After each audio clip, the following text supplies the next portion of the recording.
Hey folks, welcome to another Passion for Sound audio review, and today we're taking a look at a product that I've been really excited to talk to you about. There was so much in the queue before this one that I've actually been sitting on it for quite a few weeks now, and that's the Rode NTH-100 headphones. These are a brand new entry into the market from Rode, who are known and highly regarded for their microphones, but it's their first entry into the headphone market, at least as far as I'm aware. The NTH-100 are a $149 closed back headphone designed for professionals who are seeking a headphone that's going to be accurate and comfortable for long sessions of mixing, mastering, editing audio, etc. And to let the cat out of the bag early, the reason I'm excited to bring them to you is because they're absolutely brilliant.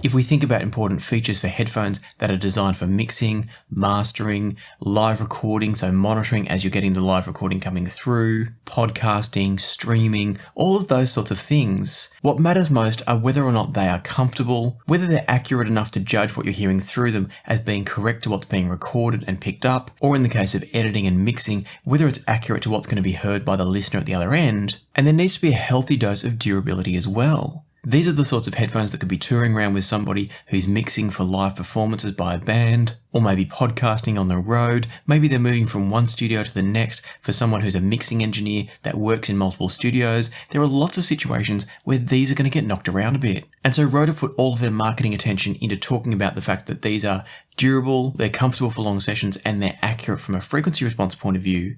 And I have to say, for the most part, not all of it, but for the most part, they're spot on. There are two areas where I do think there might be some slight issues for some people, but we'll get to that shortly. Rather than diving into specific issues though, let me give you a tour of the headphones from a design and features point of view, and that is going to raise one of the challenges. As we look at the headphones here, they are absolutely beautifully made. These do not for a second feel like a $149 headphone.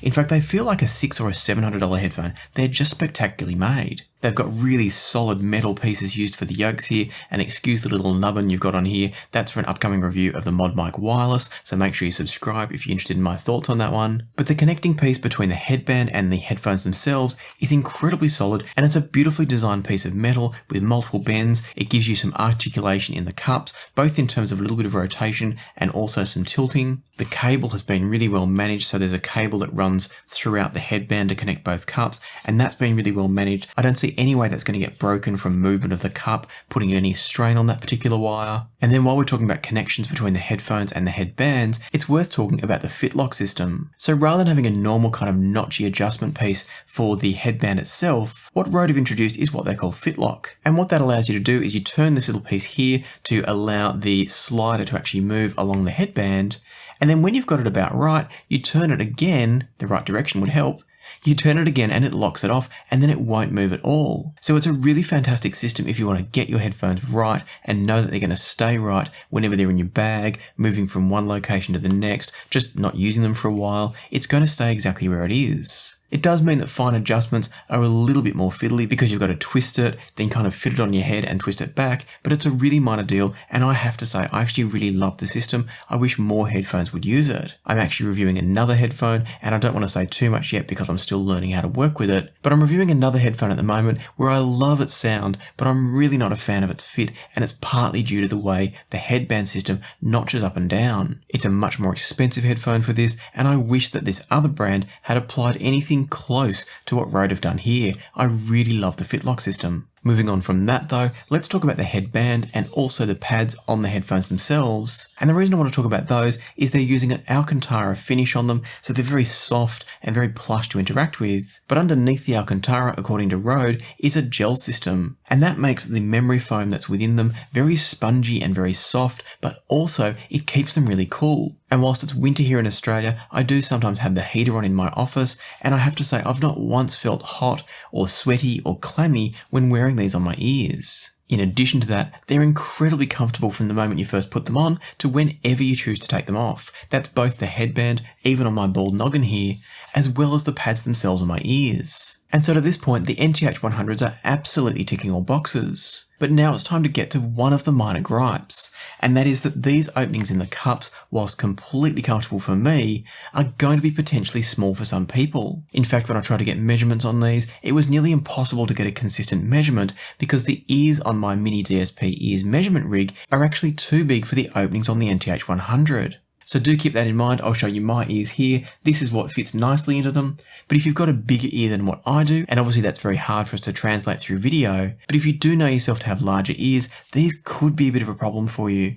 So maybe check around for some reviews, look at some measurements, see if you can measure your ears, and work out if these are going to be a fit before you commit to the purchase. I do think it's a shame that Rode weren't able to make these cups just a little bit bigger. A few mil in each direction would have made a big difference for the versatility of fit for many people. But beyond talking about ear size, everything else about these is absolutely top notch. Before we close off on the design side of things, I do want to talk about the bottom of the cups here. And you'll notice that there are two different holes. One of them I've got a little dust cover over that comes with the earphones. But the reason there's two cable entries is that you can choose to have these as a left entry or a right entry cable. It doesn't allow you to run them balanced if that's important to you, but keep in mind these are designed as a pro headphone, not so much a consumer audiophile headphone. And we'll get to that when we talk to sound quality about what that actually means. But from a usability point of view, what it means is that these are designed for convenience and comfort for long-term use. And that means if you've got your headphone amp, mixing desk, etc. on the left, you plug your cable into the left. If it's on the right, you plug in on the right. And so there's a nice piece of versatility from the NTH-100s to make sure that your setup is comfortable and ergonomic, both from a physical fit point of view, but also where your cable's draping across your workspace. The final thing while we talk about the cable is that it also comes with a bunch of different coloured sleeves, or cuffs you might call them. Again, the idea being that if you're working in a studio environment where maybe there's 2 or 3 people using the exact same headphone, you can very easily choose different colours. There's orange, pink, green, blue, black. There's a bunch of different colours. You can each choose a different one and therefore quickly and easily find your headphone. That's particularly helpful if you've got your FitLock system adjusted to your head.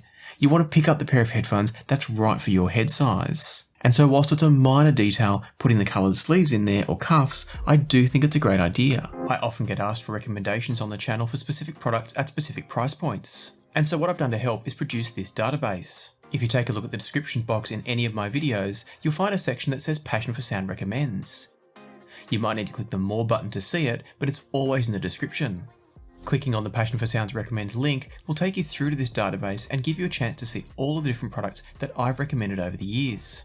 The Airtable database contains a heap of information, but so that it's not overwhelming, I've set it up in such a way that you can filter it to look at just the sorts of products you're looking for. Let's say you're looking for a headphone, you can select that in the filter list and see all of the headphones that I recommend ordered by price from lowest to highest. You can also use the filter and sort buttons in different ways to better suit your searching needs, so feel free to play around with it as much as you like. It won't affect what other people can see. The idea was to make a resource for you that allows you to quickly and easily find the types of products at the budget that you're looking for. Once you've found products that you're interested in, you'll also notice that there's links next to each of the products that will take you to various retailers and manufacturers. So you might find links to places like Apos Audio in USA and Canada, or Amazon links to the USA, Australia, Canada and the UK, or global links to places like Massdrop, Linsol, Hi-Fi Go, or the manufacturers themselves such as Verum Audio, Jashelli Labs and ZMF Headphones. Some of these links are affiliate links, but certainly not all of them, and it's definitely not a criteria to get on this list. These are just products that I recommend, and whilst your support via affiliate links is always appreciated, it's absolutely not expected and also does not influence whether a product makes it onto this list. The list is always evolving, growing and changing, so do check back regularly if you're looking for something new, and I hope you find this a useful resource. For now though, let's get back to the review. And so with all this design and ergonomic stuff out of the way, let's start talking about how the NTH-100 sound. And my short answer for that is that they sound clean and detailed, but also pretty smooth. Overall, there's a nice sense of balance across the frequencies, and while they do have a slight emphasis in the mid-range, it's very, very cleanly managed. So it doesn't throw their tonality too far off neutral and does allow you to mix with them with a fair bit of confidence. But it is worth noting that they're not actually ruler flat, considering that these are partly focused at people like podcasters, streamers, people doing live recordings. The fact that there's an emphasis on the vocals might be very deliberate. I've found it's made for an excellent headphone for mixing and editing these sorts of reviews, where everything's about the tonal qualities of my voice. And so from that point of view, I think the NTH-100 is great, but do keep in mind, and this is kind of my second issue with them, they're not ruler flat like, say, a studio monitor, and therefore you may need to account for their slight coloration through that mid-range band. Going beyond the tonality now though, they also produce a wonderful sense of space and image focus within a fairly modestly sized soundstage. And it's worth keeping two things in mind when we're talking about soundstage on a headphone like this. The first thing is that they're a closed back, which is almost always going to reduce the maximum potential soundstage size.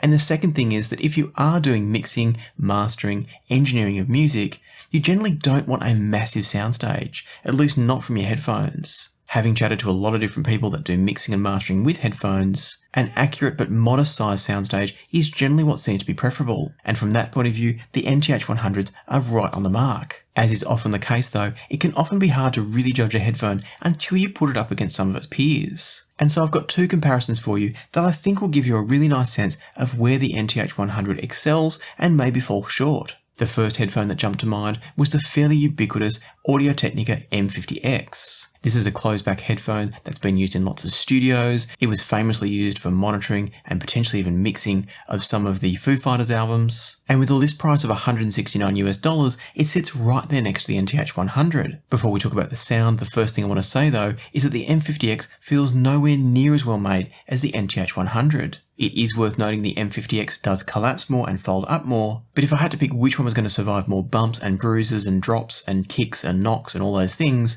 it would definitely be the NTH-100. The M50X is definitely a bit of a workhorse, but this one feels better. Another standout from the NTH-100 over the M50X is comfort. The M50X always feels a bit loose and flimsy on the head, it rattles around a bit, it's not a particularly firm or particularly comfortable headphone. It's not uncomfortable, but it's not particularly comfortable, whereas the NTH-100 fits like a glove, assuming you haven't got big ears of course. And so from a comfort and feel point of view, the NTH-100 is a really easy winner. But let's talk about the actual sound quality because that might be what matters more to you. One of the tracks I listened to when testing these two was Amen Omen by Ben Harper. On this track, the vocals from the NTH-100 sounded natural and really nicely focused in the mix. The guitar strums had a nice sense of clarity and attack to them, and overall I felt like everything in the mix had a really good sense of presence and clarity and placement. Nothing was overshadowed, nothing was over-enhanced, it was just really well balanced. Jumping over to the M50X, and suddenly the vocals had a noticeable extra sense of air to them. The problem was it was a bit unnatural. And if you're not familiar with the term air, it's that idea of sort of that breathiness, that extra amount of upper frequency information that brings a level of texture and, as I said, that breathiness to the vocal. Sometimes that's great to bring some texture, but in the case of the M50X, it just put the tonality into an unnatural space. For those that are into this sort of thing, the guitars now had a bit of extra attack on the M50X compared to the NTH-100, and so some might feel like the M50X is a bit more revealing and detailed, but for me what I found was it actually took the sound into a sort of plasticky tonality. It was overbalancing into some of that upper mid-range, lower treble, and it just threw everything off a bit. The other thing I found between the two headphones was the M50X came across with a little bit less bass presence, but the bass also came across a little bit looser, maybe a little bit flabbier compared to the fairly tight bass from the NTH-100. I should be clear, in isolation, I think the M50X is a really nice headphone, but for me, I think the NTH-100 is clearly superior. It's the headphone that I would absolutely want to use if I was spending a lot of time wearing and listening to a headphone for mixing, mastering, recording, etc. The NTH-100 is absolutely preferable in my opinion. And so I didn't spend any further time with the M50X. I think it's probably due for an upgrade if I'm honest. And so I moved on to the next competitor, which was the more expensive DT-700 Pro X. This is one of the recent new models from Beyerdynamic, and whilst I definitely prefer the DT-900 Pro X, the 700 is no slouch, the 700 being the closed back, the 900 being the open back. The DT-700 Pro X retails for $299, so it's a good $150 more, or actually double the price of the NTH-100. For that extra money, you'd obviously expect a significant increase in things like comfort, build quality, and sound quality. What I can tell you though is that there's not really any difference. And I say not really any difference, not that they're identical, but that they're both really solid offerings from every angle, with some benefits going to each headphone. The noise isolation is a bit stronger on the DT-700 than it is on the NTH-100, and when we're talking about that, if you care about it, the M50X is probably less again. So if you are in a noisy environment, the DT-700 Pro X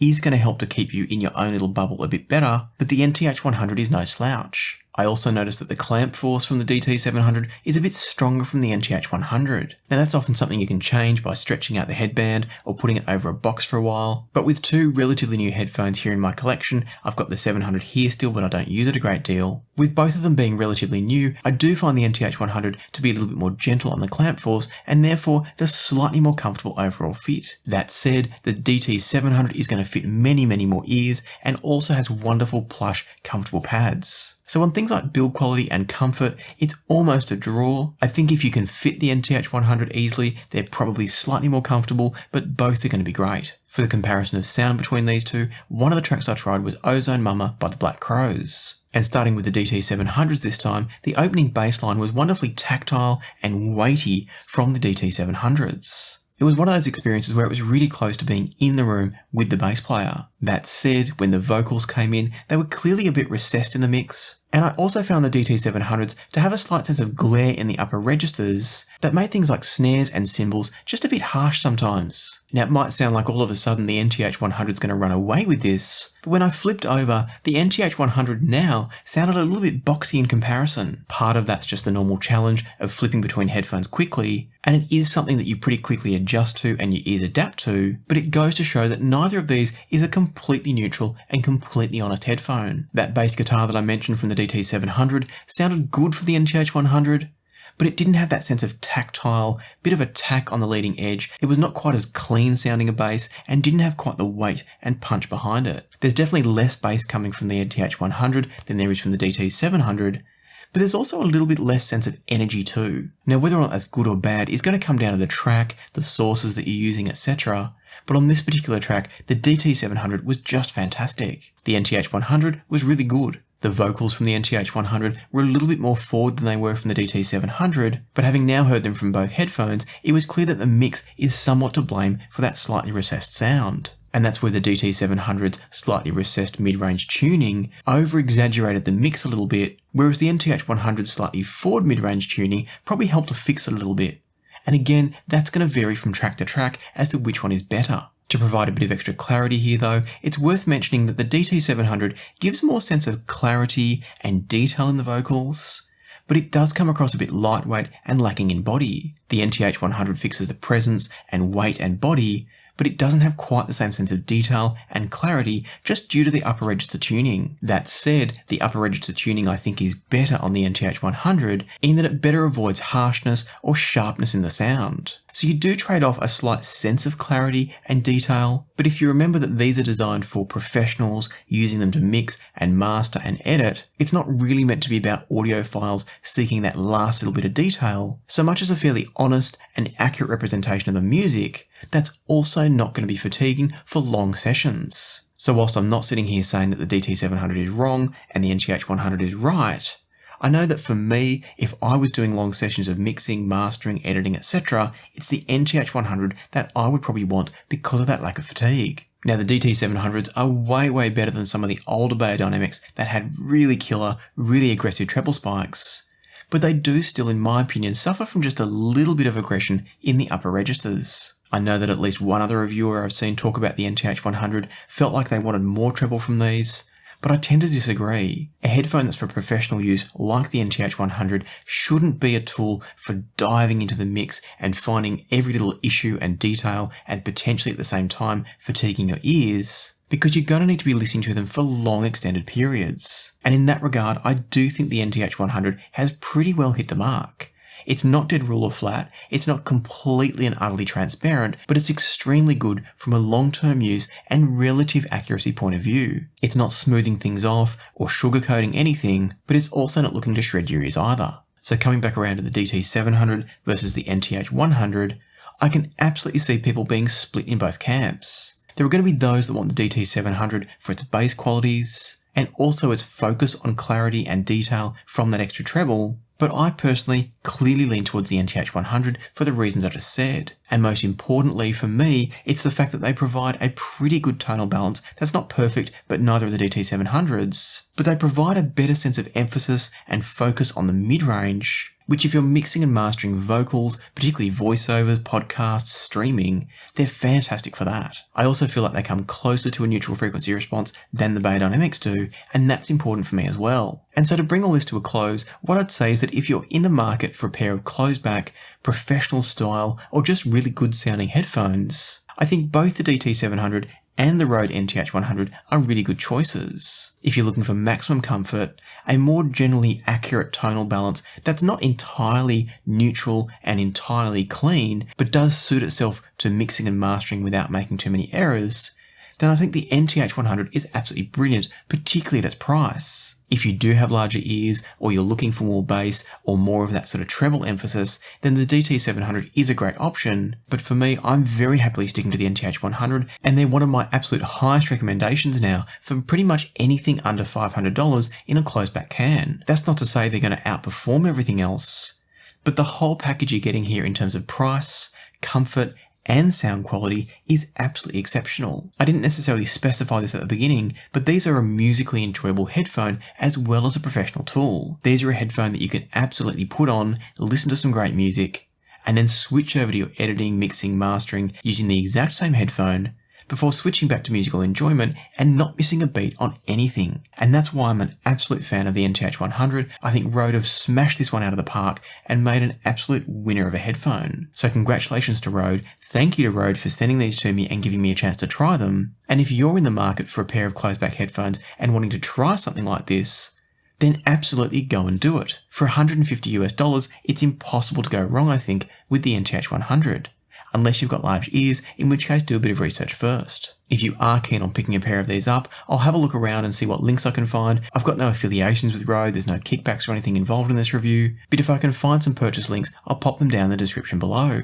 So duck down, check those out, and grab yourself a pair of NTH-100s if you're interested. As always, I hope you found the review useful. If you have, I'd love it if you'd hit subscribe, ring the notification bell, and most importantly, hit that like button. But for now, let me leave it to the music, so happy listening, and I'll see you here next time on Passion for Sound.